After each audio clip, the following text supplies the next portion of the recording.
Non, c'est ça, ça c'est tant tin tin tin.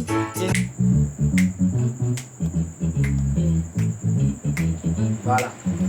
Oh na na oh aïe, oh aïe, na na na oh na na na na na na na na na na na na. Maintenant.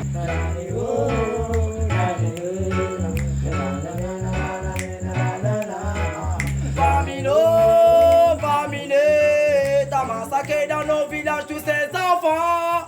Famino, aux yeux de tout ce monde entier c'est dégradant.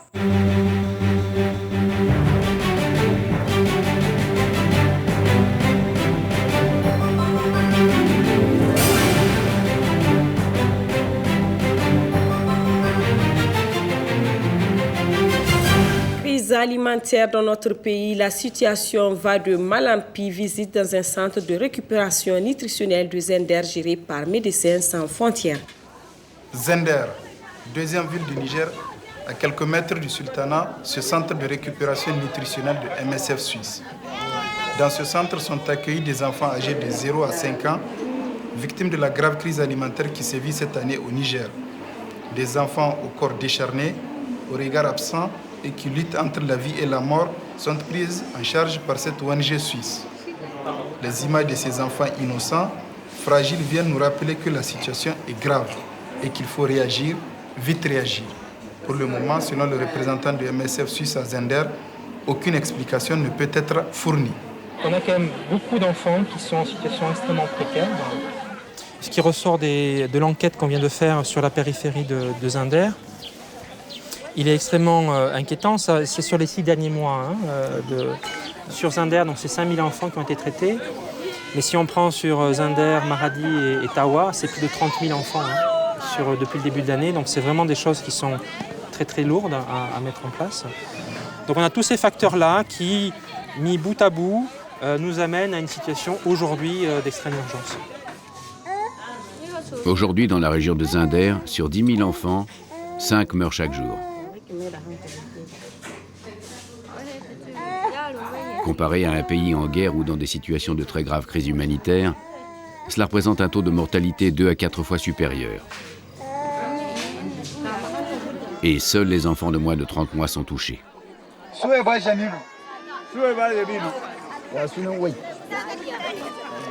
Pour l'association Médecins sans frontières, c'est la plus importante opération nutritionnelle qu'elle ait jamais organisée. Le financement est entièrement couvert par les dons récoltés à l'occasion du tsunami. Pour faire face à cette crise, l'association a très vite été présente dans 5 régions. En juillet, devant l'ampleur de la catastrophe, MSF Suisse a ouvert ce nouveau centre à Zender. Dans la plus grande urgence, il a fallu recruter et acheminer 65 expatriés. 600 Nigériens ont été embauchés. 2 centres de réhabilitation nutritionnelle intensive, les CRENI, ont été ouverts. Pour être au plus près des familles fragilisées par la crise, MSF a créé des centres ambulatoires. Tous les mardis, les médecins et les infirmiers s'installent pour une journée à Myria, à 18 km de Zender. Noura est un petit garçon d'1 an. Il ne pèse que 3,7 kg. Sa maman, Rabi Abdou, a 20 ans. Elle a marché 10 km pour venir jusqu'à ce centre. C'est la 3e semaine qu'elle vient à la consultation et la santé de son enfant ne s'améliore pas. Malgré les soins et les aliments survitaminés, il ne grossit pas. Et il est déshydraté aussi. À la fin de la journée, en fonction de la réhydratation, si ça se passe bien, si l'enfant mange, comme par exemple, lui, on est en train de tester si vraiment il prend la nourriture. Si l'enfant ne mange pas, si l'enfant est sévèrement déshydraté, un état comateux ou une condition médicale aiguë, on le transfère dans un centre où il sera suivi 24 heures sur 24. Vous pouvez compter un peu la respiration, voir s'il boit. Et puis, vous demandez à la maman si elle est d'accord qu'on le transfère, parce que déjà la semaine passée, il n'était pas bien, puis là, ça va pas. Est-ce qu'elle est d'accord pour le transfert aux Zander? On essaie par tous les moyens de convaincre, mais malgré parfois qu'on soit très direct et qu'on dit « Maman, ton enfant va mourir si tu viens pas », il y a des femmes qui refusent. Elle est d'accord? D'accord. Donc il faut qu'elle trouve quelqu'un pour prendre la ration de transfert? On entend souvent des remarques du type mon mari refuse, mon mari va me tuer ». C'est des choses qui nous montrent qu'en fait, il y a, voilà, que les femmes... Alors, elle va chercher quelqu'un, mais elle revient. Elle reste pas trop longtemps. J'aimerais bien que le bébé, vous le surveillez. Vous regardez s'il boit. Vous avez une main pour compter la respiration? Merci. Et là, voilà. Alors, qu'est-ce qu'on dit? Dans un camion qui fait office d'ambulance, Noura part pour Zinder. Il est attendu au centre de soins intensifs. C'est la dernière solution. Dès le lendemain, grâce à une meilleure alimentation, Noura va mieux. Chaque jour, il grossit de 80 grammes. En une semaine, il aura dépassé les 4 kilos. Sa maman et lui pourront rentrer dans leur village.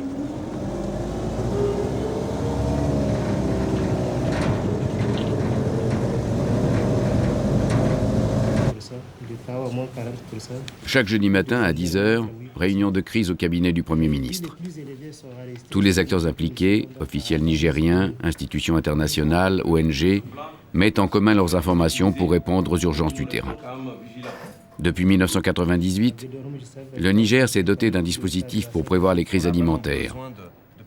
La cellule de crise avait prévu pour l'été 2005 un déficit céréalier de 8%. Giancarlo Chiri est le responsable du programme alimentaire mondial, le PAM. C'est un accident de parcours. Ces éléments ne peuvent pas être intégrés. Sédou Bakari est le coordinateur de la cellule de crise. Tous deux sont les acteurs principaux de cette lutte contre la famine. Nous n'avons pas été capables de répondre. Dès octobre 2004, soit 6 mois avant que la situation alimentaire ne devienne critique, Amadou Tandja, le président de la République, avait tiré la sonnette d'alarme au cours d'une visite en province, à Ayoru. 3 millions de personnes étaient menacées par la crise. C'est en cette période que nous avons fait une requête d'aide alimentaire de 78 000 tonnes qui a été envoyée à tous les partenaires. Et avec les ressources que nous avons au niveau du dispositif, la commission mixte de concertation a dit qu'il faut commencer les actions dès maintenant. Malgré le fait que l'alerte ait été donnée au bon moment, c'est-à-dire dès la fin des récoltes 2004, et que l'on ait fait tout notre possible pour attirer l'attention sur la situation au Niger, et que l'on ait annoncé dès ce moment-là que l'été 2005 serait un été extrêmement difficile, la stratégie préventive qui a été mise en place et l'appel de fonds pour la mise en œuvre de cette stratégie n'a pas pu avoir lieu. Et ce n'est que lorsque la situation est devenue davantage plus critique, lorsque les faits se voyaient maintenant au niveau de la prévalence de la malnutrition, que les premières réactions ont commencé à intervenir. Là, il a vraiment fallu passer à la vitesse supérieure et entrer dans un mode d'urgence et de sauver des vies. Et nous avons donc fait une course contre la montre tout l'été. Quand nous avons demandé des fonds pour notre stratégie préventive, nous avions demandé 4 millions de dollars. Pour notre réponse d'urgence au mois de juillet, nous en avons demandé 57. Je laisse faire la différence. Il y a un facteur 12, un facteur 13. C'est x12, x13 le coût. Vous savez, la notion d'urgence maintenant, les gens l'aperçoivent dans des situations de guerre, dans des situations de conflit, dans des situations de mouvement de population. Or, la caractéristique de la crise alimentaire au Niger, c'est que nous sommes dans un contexte normal. Rien de neuf sous le soleil, n'est-ce pas? C'est normal qu'il y ait un problème au Niger. Non, c'est pas normal qu'il y ait un problème dans un pays. C'est pas normal qu'il y ait chaque jour presque 500 enfants de moins de 5 ans qui meurent en temps normal au Niger par manque d'accès aux soins, aussi parfois par manque de nourriture. C'est pas normal que à peine la moitié des enfants nigériens aillent à l'école. C'est pas normal que ce soit le 30% des filles qui aillent à l'école. Ces choses-là ne sont pas acceptables. À 2 pas du centre de soins de MSF, tous les dimanches, c'est jour de marché à Myria. La nourriture est là, accessible à ceux qui ont les moyens. Nous sommes fin août. C'est la période de la soudure. La soudure, c'est la période de l'été entre la fin des réserves de l'année et le début de la nouvelle récolte. Habituellement, à cette époque, quand les agriculteurs n'ont plus de réserves, ils vendent le bétail de façon à compléter les céréales manquantes.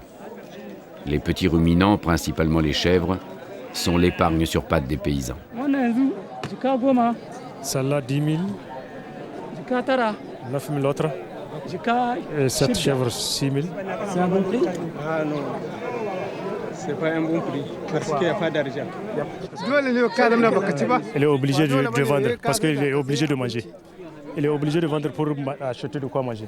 Les années précédentes, un sac de mil valait le prix d'une chèvre. Cette année, les paysans sont obligés de brader leurs chèvres pour survivre. Parce qu'il a multiplié 4 fois. 4 fois le prix du mil. 4 fois le prix. L'année dernière, c'était à 250. Ça a triplé. Oui, cette année, c'est jusqu'à 1000 francs. Depuis qu'ils sont nés, ils n'ont jamais vu une année pareille. On n'a jamais vu une année comme cette année. Ils n'ont jamais eu une année comme celle-là.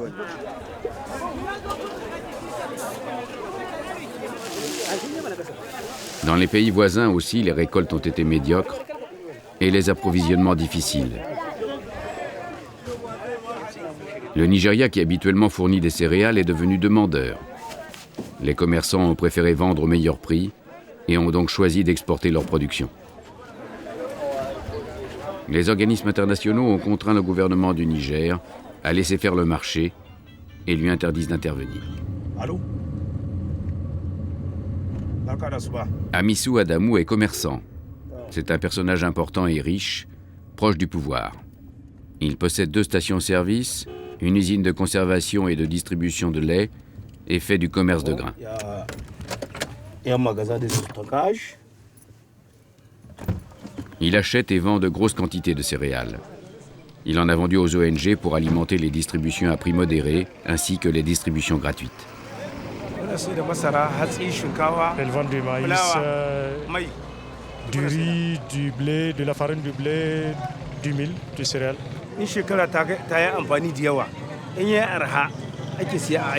C'est quand le mil sera en quantité suffisante sur le marché que les gros commerçants achètent pour emmagasiner. Quand le prix va complètement chuter, quoi. Eh, wadan a sai da da tsada kuke haka nan ko kuma c'est comme un dépôt d'argent, quoi. Si tu déposes le mil, un jour ça va augmenter le prix. C'est pour cela qu'il achète pour stocker.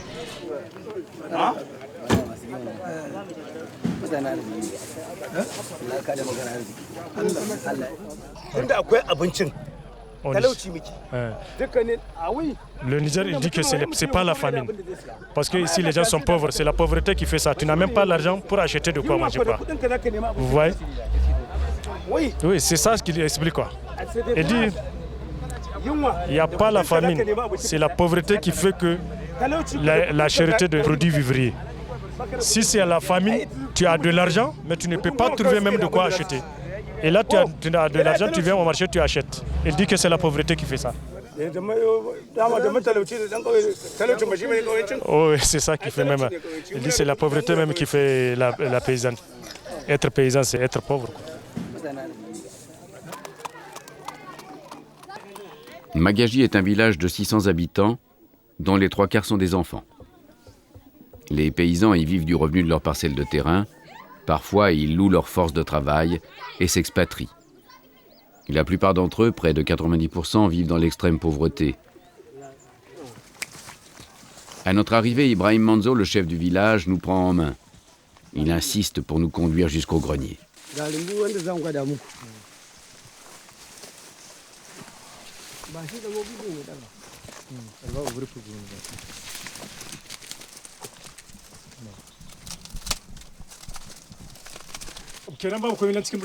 Il n'y a rien dans le grenier. Tous les greniers sont vides.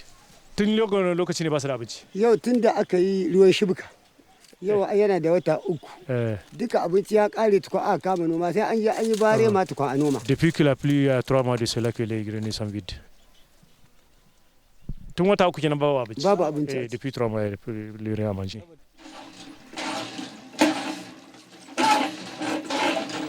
Le puits de Magaji est à 1 kilomètre du village. Adiza est venue puiser de l'eau, comme chaque jour, une fois le matin, une fois l'après-midi. Aujourd'hui, elle a marché 3 heures pour aller et autant pour revenir, 6 heures en tout, jusqu'au centre de soins de Médecins sans frontières. Elle est allée à la consultation pour sa fille, Fadiza, qui ne va pas bien.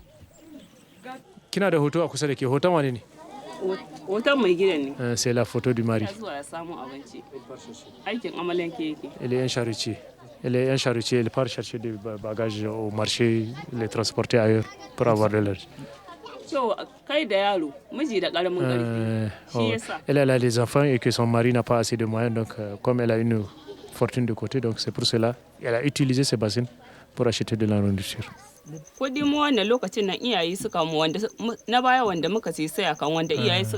C'est quand on allait la marier, c'est la dot de ses parents. Quand on marie une fille généralement, donc on lui fait tout, le meuble, tout ça. Donc c'est ses parents qui lui ont fait ça. Elle a vendu presque ses bassines pour acheter de la nourriture avec. On n'a plus d'argent pour acheter de la nourriture. C'est les chèvres, les brebis qu'on vend. Mais maintenant, c'est ce qu'ils vendent pour acheter de la nourriture. Ils ont beaucoup souffert. Trop, ils ont souffert. Ils ont trop souffert, trop souffert. Une année sur deux, c'est comme ça. Presque sur 10 ans, ils ont souffert comme ça. Et ces souffrances se répètent ainsi d'année en année. Le manque de soins fait des ravages parmi les enfants de moins de 5 ans. Il a 9 enfants, 3 sont décédés et maintenant il a 6. Il a une seule femme, 5 enfants. Il a enterré 2, ça reste 3. Il a 2 femmes. Il a 10 enfants. Il a 3 sont décédés. Il a 2 femmes. Il a 8 enfants. 4 sont décédés. Ça reste 4 maintenant. Il a une seule femme. 7 enfants. Il avait 14. Il y a 7 qui sont décédés. Et là, il a 7 avec lui. Il a une femme. 7 enfants. Et 5 sont décédés. Ça reste 2. Il a une femme. Diana. 4 enfants. Il a enterré 8. Il n'a aucune femme. Et mieux ça, il n'a pas d'argent. Il cherche. Qui va délivrer mon peuple de la famine, hein? Merci.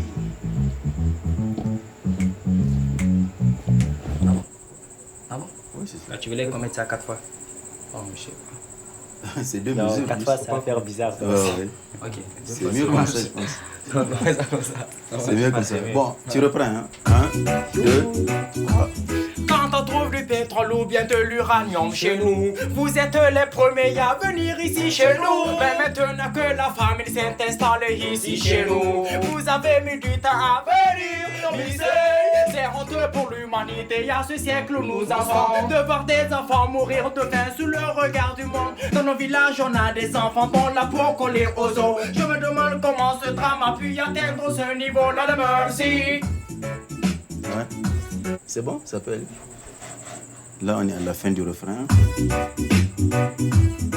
Mon peuple vit dans la souffrance, y'a qui pour l'aider. Alerte à tous les pays développés. À cause de la famine, beaucoup d'enfants sont en train de trépasser. Même si le gouvernement cherche à le masquer, faites s'y entourer, vous verrez à quel point l'affaire est grave. Et si nous ne mourrons pas que du sida ou du paludisme, aussi de la faim, quelle honte au 21e siècle de laisser toute une nation mourir de faim, ouais. Qui va sauver mon peuple, oh nana, qui va nous délivrer de la misère. Il y a beaucoup d'enfants qui meurent de faim. Nous espérons une fin à ce mal, donnez-nous un coup. Bonjour, comment ça va?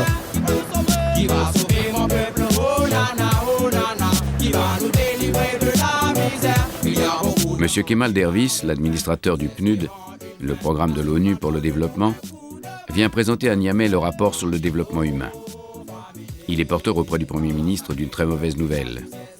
Le Niger est classé dernier, 177e sur 177, le pays le plus pauvre du monde. J'ai l'honneur de vous présenter aujourd'hui le 16e rapport sur le développement humain.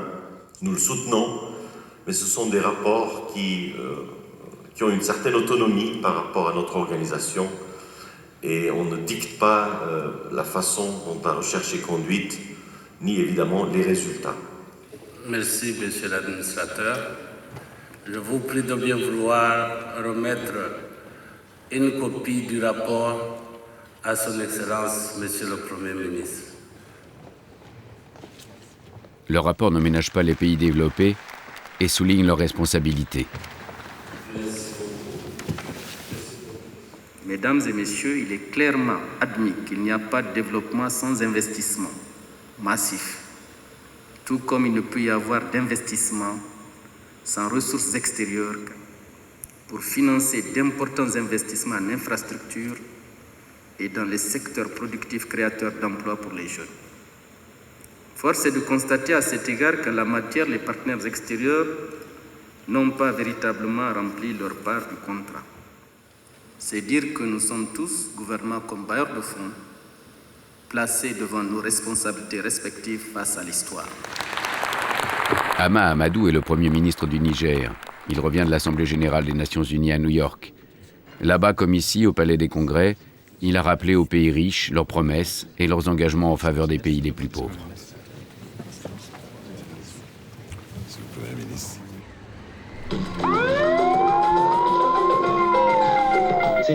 Ce matin sur Radio France Internationale, en clôture du sommet, le journaliste met un terme aux illusions du Premier ministre. Le problème de l'augmentation de l'aide, qui devait être le point fort du sommet, a été renvoyé à une prochaine fois, faute d'un consensus impossible à trouver. Finale ne comprenant aucun engagement précis de hausse de l'aide. Jeudi, c'est le jour du Conseil des ministres. Longtemps, le Niger a été un mauvais exemple. Régime autoritaire, dictature, ce qui lui a valu un isolement diplomatique doublé de l'interruption des aides. Aujourd'hui, c'est un bon élève, un des premiers de la classe des démocraties africaines. Le président Tandja vient d'être réélu et Amadou Hama, le Premier ministre, a été reconduit dans ses fonctions. Par rapport à la gouvernance, nous faisons des efforts. Par rapport à l'amélioration du cadre démocratique, nous faisons des efforts. Par rapport au respect des droits de l'homme, par rapport à la liberté d'expression, nous faisons de très gros efforts. Mais en retour, nous constatons quand même que les promesses ne sont pas toujours tenues. Un œil jeté sur l'ordre du jour du Conseil des ministres. Aujourd'hui, le point 12 est un projet de loi sur la liberté de presse.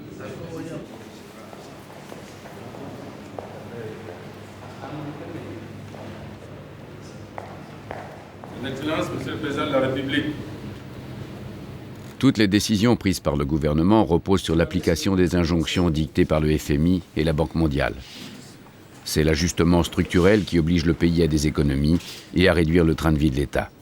Dans le même temps, il interdit toute subvention aux agriculteurs, toute intervention sur les marchés, principes libéraux que les pays du Nord ne s'appliquent même pas à eux-mêmes. On vous dicte à l'avance tout ce que vous devez faire. L'argent que vous empruntez, on dit comment vous allez le dépenser. Les montants qui sont décaissés dépendent de certaines conditions qui n'ont rien à voir avec vos propres objectifs. Mars 2005. Face à de nouvelles exigences des grandes institutions internationales et afin d'obtenir une réduction de la dette et une aide du FMI, le gouvernement a soumis au vote du Parlement une loi qui fixe à 19% la TVA sur les produits de première nécessité. Résultat, une augmentation très sensible du coût du panier de la ménagère. La réponse de la rue a été immédiate. Une manifestation monstre, une première à Niamey. Ici, il n'y avait personne. Toute la ville de Niamey avait fermé. Il n'y avait que quelques ministres de leur bureau. C'était un mouvement spectaculaire, unique. Moustapha Kadi est président de SOS Kandadji, une association de défense des droits de l'homme. Il est l'un des responsables de la coordination contre la vie chère.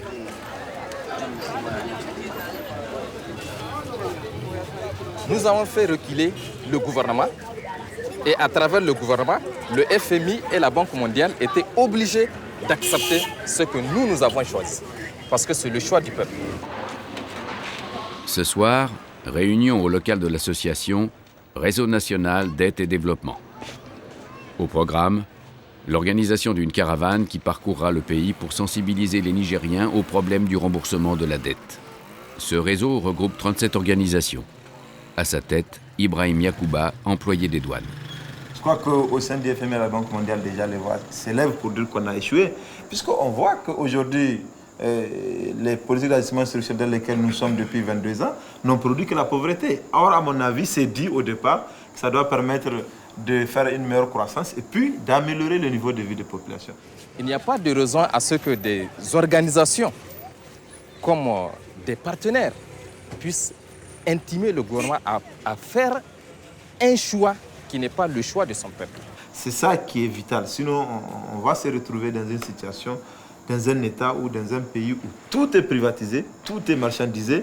Et ça, c'est encore acceptable chez vous. Vous avez un peu de revenus. Nous, on est très pauvres, on est mesurés. Mais tout est marchandisé au Niger.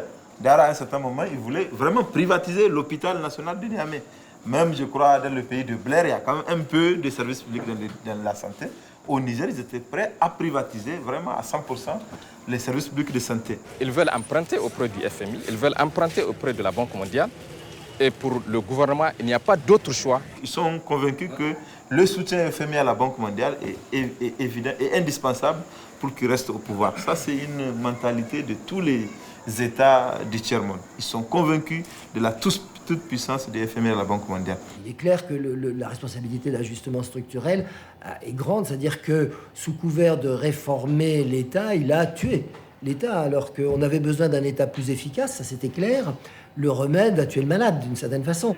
Jean-Pierre-Olivier de Sardan est chercheur au CNRS. Il y a 6 ans, il a choisi la nationalité nigérienne. Il dirige ce laboratoire en sciences sociales qui réunit 13 chercheurs africains. Chaque lundi à 17h, ils confrontent leurs expériences. Il s'agit le plus souvent d'enquêtes de terrain sur les actions de développement ou la construction des États de façon à alimenter le débat public. En même temps, il ne faudrait pas pour autant exonérer, disons, les responsabilités nationales ou locales. En même temps, il faut aussi reconnaître que c'est parce que le pays était déjà dans un état de banqueroute qu'il a pu être mis à ce point sous ajustement structurel. Disons, je pense qu'il y a une sorte de coproduction de la crise.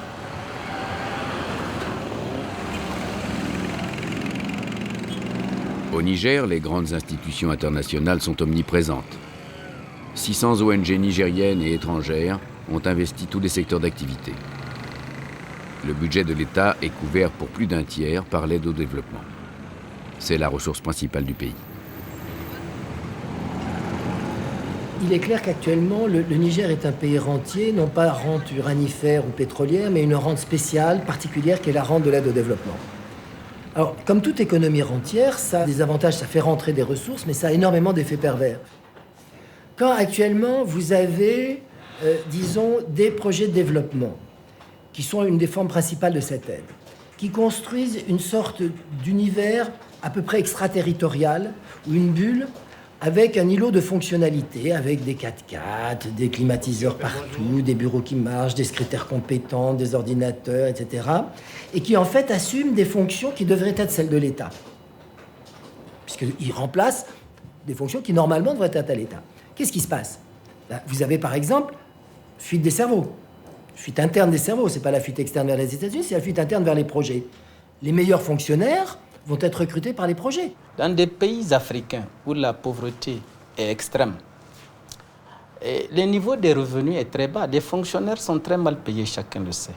Ils préfèrent évidemment, ils vont gagner là-bas 10 fois plus d'argent, ils auront des bureaux climatisés, un environnement fonctionnel. C'est beaucoup mieux que d'être dans un bureau en état catastrophique ou être assis sous un manguier toute la journée. Donc fuite des cerveaux. Du coup, plus les projets se développent pour se substituer à l'État, plus l'État lui-même, au contraire, se dégrade. Donc dès lors, il est absolument difficile pour un pays pauvre de s'en sortir dans un cadre de coopération de cette nature. Ceux qui restent, pour leur part, sont de plus en plus amers, aigris, et évidemment renforcent leur incitation à la corruption, puisqu'ils voient leurs copains de promotion qui gagnent 10 fois plus. La tentation est très grande de trouver d'autres voies pour arrondir les fins de mois. Et actuellement, vous ne pouvez pas obtenir un acte administratif dans ce pays sans déposer un caillou sur le dossier, donner la cola, sans faire un geste. Vous ne pouvez pas. Donc il y a le racket sur l'UAG. Il y a aussi la commission, si vous voulez, prélevée sur les projets de développement. Vous détournez un petit peu. Vous avez la fausse facture généralisée partout. Donc pour devenir vertueux, il faut aider à améliorer le niveau de revenus et le niveau de prospérité du pays. Mais quand on vous dit, pour vous aider, soyez vertueux, en fait, on vous dit qu'on ne vous aidera pas. Donc, il y a un vrai problème, on ne peut pas balancer de l'argent. Et on revient à ces histoires de famine et d'aide humanitaire. Quand les gens arrivent ici et balancent de l'argent, ils ne se rendent pas compte que ce n'est pas forcément un bien comme ça. 5 septembre, ouverture de la session d'automne de l'Assemblée nationale.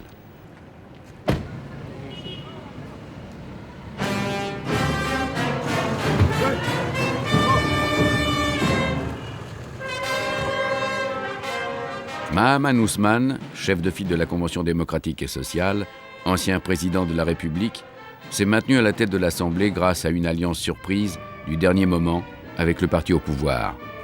Affiches, meetings, cadeaux, la récente campagne électorale a coûté cher aux partis politiques. Pour trouver des financements, les gros commerçants ont été mis à contribution. Récompense à leur générosité, un siège de député. Mesdames et messieurs les députés, dans cette épreuve douloureuse, faut-il le rappeler, la frange la plus fragile de notre population, celle des enfants en bas âge, a sans doute payé le tribut le plus lourd. Par la grâce de Dieu, les récoltes qui viennent de commencer dans beaucoup de nos régions ouvrent des perspectives prometteuses dans le sens d'un accès plus facile des populations aux denrées alimentaires. Au Parlement nigérien actuellement, il y a près de 80% de commerçants, intellectuels, non, mais qui n'ont jamais été à l'école. Il se trouve que notre Parlement est composé essentiellement d'analphabètes. De députés, de représentants du peuple qui ne savent pas lire, qui ne peuvent pas étudier les lois, qui ne peuvent pas réfléchir sur les questions essentielles. Ils sont là à l'Assemblée nationale, assis, et ne participent pas au débat. Et à la fin, ils sont tout juste prêts à applaudir les décisions impopulaires du gouvernement. Ce qui fait que le Parlement nigérien est une espèce de chambre d'enregistrement. C'est une espèce de caisse de résonance et qui ne remplit pas sa mission. La classe politique accusée d'enrichissement et d'incapacité a perdu de son prestige et de sa crédibilité. Préoccupations mercantiles, intérêts géopolitiques, clientélisme, les motivations de l'aide ne se sont pas toujours confondues avec les objectifs du développement des pays destinataires. Aujourd'hui, l'État nigérien et les partenaires ont décidé d'agir en commun sur les deux principaux freins au développement, l'analphabétisme et la santé. C'est très difficile à développer un pays s'il y a, disons, 90% de la population qui ne sait ni lire ni écrire. En classe. C'est la première rentrée des classes pour Ahama Alimatou, l'institutrice. Sa classe compte 67 élèves. Suite aux recommandations du FMI et de la Banque mondiale, les nouveaux enseignants ne sont plus fonctionnaires, ils sont contractuels. Plus nombreux mais plus vite formés et moins bien payés. Ce n'est pas simplement suffisant que les enfants entrent à l'école. Il faut également qu'il y ait des professeurs compétents. Il faut qu'ils ont des cahiers. Il faut qu'ils apprennent dans une langue qu'ils comprennent. On se lave avec de l'eau et du savon pour être propre. Propre, la classe. Chaque jour, la classe commence par une leçon de morale. Depuis 10 ans, le pays fait un gros effort. Mais le taux de scolarisation est le plus bas d'Afrique. La première tâche des maîtres est d'apprendre aux élèves le français, qui n'est pas leur langue maternelle. On a découvert d'ailleurs que le lien entre l'éducation et une réduction de la natalité passe très souvent par l'alphabétisation des femmes. Tous les calculs montrent que tant les politiques rurales que d'éducation ou de santé ne peuvent pas faire face à une croissance démographique de plus de 3% par an, qui est la plus élevée du monde. Il s'agit aujourd'hui de maîtriser une croissance démographique qui risque d'anéantir tous les efforts consentis par le pays. ce pays a un taux de fécondité proche de 8. Ce qui veut dire que sa population double tous les 20 ans. Vous voyez bien qu'aucun pays au monde ne peut faire face à un tel doublement de sa population. À la fois la cause et l'effet de l'analphabétisme et de la pauvreté, la croissance démographique.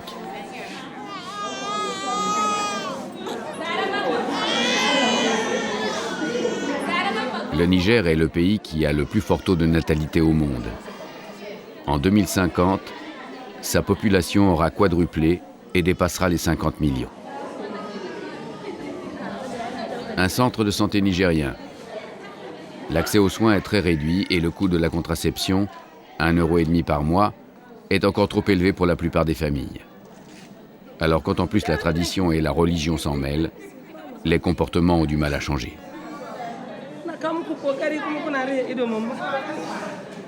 Oui, la moyenne au niveau national, c'est 7 enfants par femme. C'est beaucoup. 7 enfants par femme. C'est beaucoup. Par rapport à la religion, on ne peut pas dire c'est beaucoup, c'est acceptable 7 enfants. C'est beaucoup. C'est beaucoup. C'est pas bien d'avoir beaucoup d'enfants. Nous, on l'accepte comme ça. Vous avez combien d'enfants, vous? 2. Et pourquoi vous n'avez pas 7 enfants? Parce que je suis assistante sociale. C'est difficile, je conseille aux femmes toujours de ne pas avoir beaucoup d'enfants. Mais pour venir faire la méthode moderne, les hommes sont contre. Parce que la méthode moderne, ça encourage à faire des années, plus de 2 ans. Vous pouvez prendre la pilule ou placer le stérilet autant d'années que vous voulez. C'est ça que les hommes n'aiment pas. Parce que vraiment, c'est la religion qui n'aime pas de ça. Vaut mieux avoir beaucoup d'enfants. Et si la femme désobéit, qu'est-ce qui se passe? En tout cas, on risque le divorce même. Elle est là pour avoir des enfants. Si elle ne fait pas son travail, c'est pas bon. Il y a une question, si vous voulez, d'entrée lente du Niger dans la modernité, d'évolution des mentalités. Il était sans doute pas possible de lancer un grand programme d'envergure si les esprits n'étaient pas prêts. Il nous semble maintenant être prêts.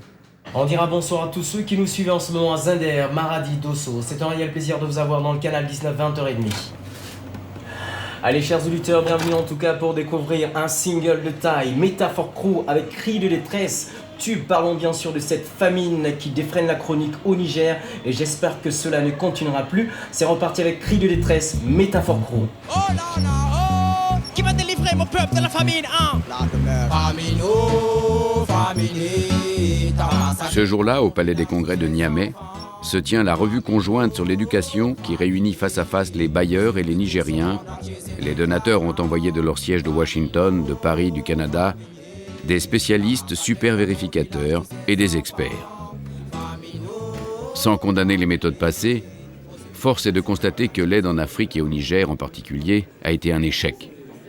Il faut améliorer le rapport qualité-prix. Il faut inventer de nouvelles façons d'agir. La première façon, c'est de mettre fin à la guerre des drapeaux, cette compétition entre les pays donateurs et qui a souvent prévalu. C'est ce qu'on appelle l'harmonisation. La seconde façon, c'est l'appropriation. Cela signifie que tout programme d'aide doit être établi en concertation entre les autorités du pays et les financeurs. Disons que le Niger, c'est un des pays qui, au niveau de l'accès, a réussi depuis 1998 à doubler le nombre de ses enfants dans le cycle primaire. Donc on partait de loin, mais en même temps c'est un effort considérable. Le problème, c'est que la qualité ne suit pas et que les disparités ne se résorbent pas. L'objectif de cette revue, c'est aussi de pointer ces mécanismes qui nous apparaissent un petit peu en panne, mais qui nous semblent être des pistes ou des voies porteuses pour que la qualité soit autant au rendez-vous que les résultats en matière d'accès. Et pour l'instant, le Niger en est loin. Certes, il y a des facteurs exogènes au secteur qui peuvent expliquer la sous-performance, telle que la crise alimentaire, mais nous devons honnêtement discuter entre nous des dysfonctionnements internes qui peuvent expliquer partiellement ou entièrement certaines sous-performances et tirer les leçons. Il y a beaucoup de choses qui n'ont pas pu être réalisées cette année. Qu'est-ce qui fait que, en termes d'inspection, de fonctionnement des inspections, on a simplement un taux de réalisation de 50%, alors que des équipements ont été fournis, que des directives ont été données, que des moyens de fonctionnement ont été fournis. Qu'est-ce qui se passe? Deuxième année. S'il vous plaît, déjà hier on a eu un débat chaud et on a vu beaucoup de mécanismes qui ont marché avec tout ce qu'on a présenté avec l'unité de suivi. Si vous regardez, on est en train de développer des capacités et des compétences très fortes et tout le monde a apprécié ici. Nous, ce qu'on souhaiterait, c'est que vraiment qu'on nous donne beaucoup plus, je ne sais pas, vraiment de possibilités et d'envergure pour toujours améliorer cela. Et nous sommes en train de le faire. Ce n'est pas une question de milliards additionnels, c'est qu'est-ce qu'on fait avec le milliard et comment on l'utilise bien. Donc, je crois quand même qu'il y a un regain des partenaires techniques et financiers d'accompagner, mais ça va être aussi au pays de démontrer la preuve de leur prédisposition pour mieux consommer. Ils ont revu ça. Les débats sont très animés. Pour les Nigériens, il s'agit de fournir des réponses satisfaisantes de façon à continuer à recevoir l'aide indispensable aux objectifs de progrès. Pendant les pauses, chacun affine ses questions et ses réponses. Mais la rupture n'est pas possible. Il faut s'entendre, chacun doit faire des efforts et des concessions. Mais il y a des questions sérieuses d'organisation interne et de management. Voilà, c'est ça. Ça, c'est avant même qu'on investisse. L'objectif, c'est des recommandations claires. Je veux dire, c'est pas qu'ici, je veux dire, ici on va se dire des trucs, on va nous répondre, mais ce qu'il faut, c'est qu'à la sortie, on ait des recommandations carrées. Voilà, c'est ça. Et pour en arriver là, c'est qu'il ne faut pas avoir de langue de bois sur les faits. C'est-à-dire qu'il faut qu'on prenne un fait, on passe ça au CRIP et on dit pour la prochaine fois, voilà ce qu'on va faire pour corriger. Si on constatait qu'il n'y a pas d'effort, de volonté de redresser cette situation, on se retrouvera dans une difficulté par rapport à nos sièges de justifier, de continuer à apporter de l'argent à une machine qui n'arrive pas à les consommer ou qui les consomme sans résultat suffisant. Eux, ils disent, vous décaissez pas assez vite. Et nous, on leur répond, on décaisse pas assez vite parce qu'il y a peut-être des choses qui bloquent chez nous, quoi. C'est ça le dialogue. Il faut essayer de débloquer. Nous, on ne considère pas cela comme des exigences. C'est dans le cadre de l'échange, dans le cadre de la concertation, nous avons mis en place une dynamique ensemble. Chacun devrait tenir ses engagements. C'est eux qui doivent suivre le rythme du Niger, mais comprenez que le rythme du Niger est mis en place de concert avec eux. Ils nous prennent davantage au sérieux et ils ont compris ce que nous voulons. Ils ont compris ce que nous avions pu faire et je pense qu'ils vont nous appuyer pour le reste. Bon, maintenant, c'est à nous d'améliorer notre savoir-faire pour pouvoir accéder aux ressources le plus tôt possible. Les choses sont sorties, je veux dire, les problèmes ont été mis sur la table. Et puis, il y a le in, il y a le off, on s'est aussi parlé en dehors. La compréhension mutuelle, comme on dit, a progressé. Le commencement de l'efficacité, c'est se parler et poser les problèmes ensemble. On a trop voulu par le passé exporter nos propres schémas. Et c'est seulement maintenant, alors effectivement on peut dire 40 ans de précolonisation, mais à l'échelle de l'histoire c'est pas beaucoup 40 ans, que c'est seulement maintenant qu'on se rend compte que le développement ne peut être fait que par les pays eux-mêmes et que c'est ce qu'on appelle maintenant l'aide programme, c'est-à-dire qu'au lieu d'arriver avec nos projets, on finance des programmes faits par les autorités locales. Et ces programmes ils sont plus pertinents parce qu'ils sont faits par les gens du pays eux-mêmes. Donc c'est une voie à explorer, c'est une voie qui commence à donner des résultats. Enfin, il y a des résultats déjà qui sont là. Il est clair que réforme de l'État est nécessaire, mais elle ne peut pas venir d'autre chose que, disons, d'un mouvement interne. Si elle ne vient pas des fonctionnaires ou des usagers, elle ne viendra certainement pas de la Banque mondiale, de la coopération française ou de l'Union européenne. Certainement pas. Et pas des ONG non plus. Ce dont je suis sûr et certain, c'est qu'on devrait le faire avec les éléments de la société. On ne peut pas développer un pays en dépit de son propre peuple. Retour à Magaji. En approchant du village, nous croisons des paysans. Des charrettes chargées de haricots, de mil. La récolte a commencé. L'ambiance est détendue.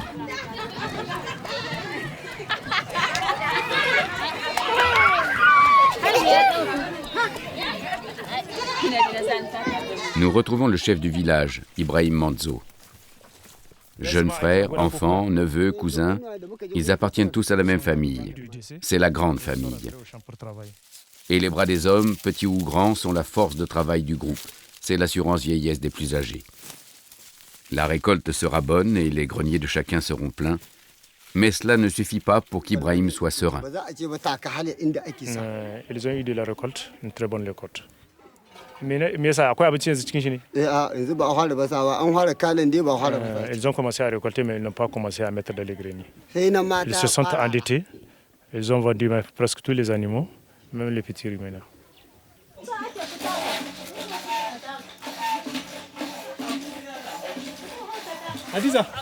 Il nous restait à prendre des nouvelles de Hadiza et de sa fille Faiza. Nous retournons au puits, où nous savons avoir le plus de chances de la retrouver. Comment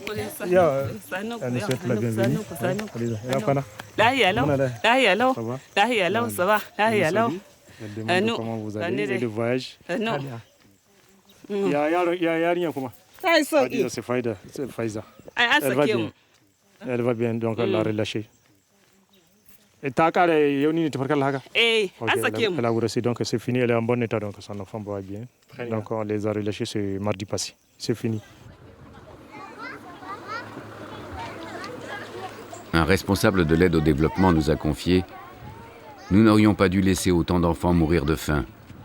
Et l'Occident a fermé les yeux, sinon il ne peut pas vivre. » L'aveu est courageux, mais terrifiant.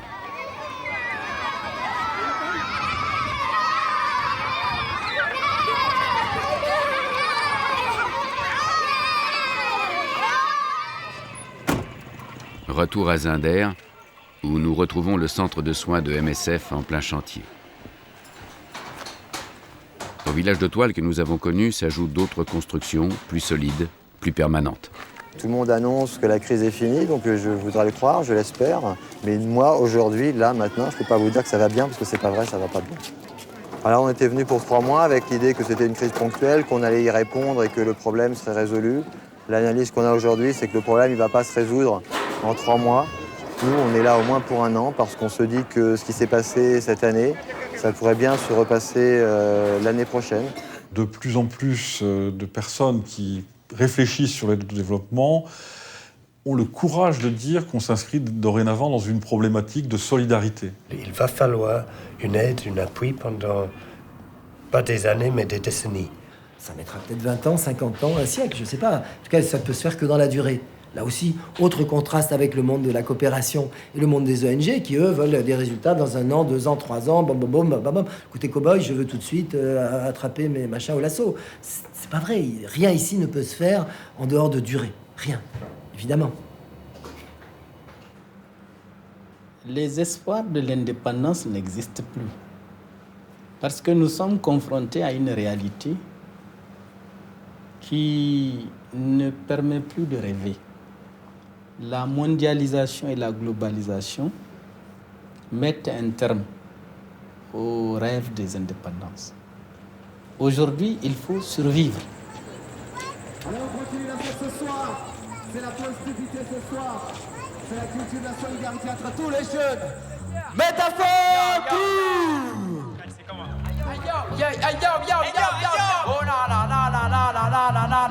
Watch me now. Qui va sauver mon peuple, oh nana, qui va nous délivrer de la misère. Il y a beaucoup d'enfants qui meurent de faim, nous espérons une fin. À ce moment, donne-nous un coup de main. Watch me. Mon peuple vit dans la misère, y'a qui pour l'aider. Alerte à tous les pays développés. À cause de la famine, beaucoup d'enfants sont en train de trépasser. Même si le gouvernement cherche à le masquer, c'est cette chose qu'elle a pas fiché dans la vie qui m'a vivre. Alors qui va qui j'en ai dans ce qui m'a qu'elle rentre au 21e siècle de laisser tout en famille numéro. Qui va sauver mon peuple, oh nana, qui va nous délivrer de la misère. Il y a beaucoup d'enfants qui meurent de faim, nous espérons une fin. À ce moment, donnez-nous un coup de main. Oh là là, on a du pétrole ou bien de l'uranium chez nous. Vous êtes les premiers à venir ici chez nous. Mais maintenant que la famille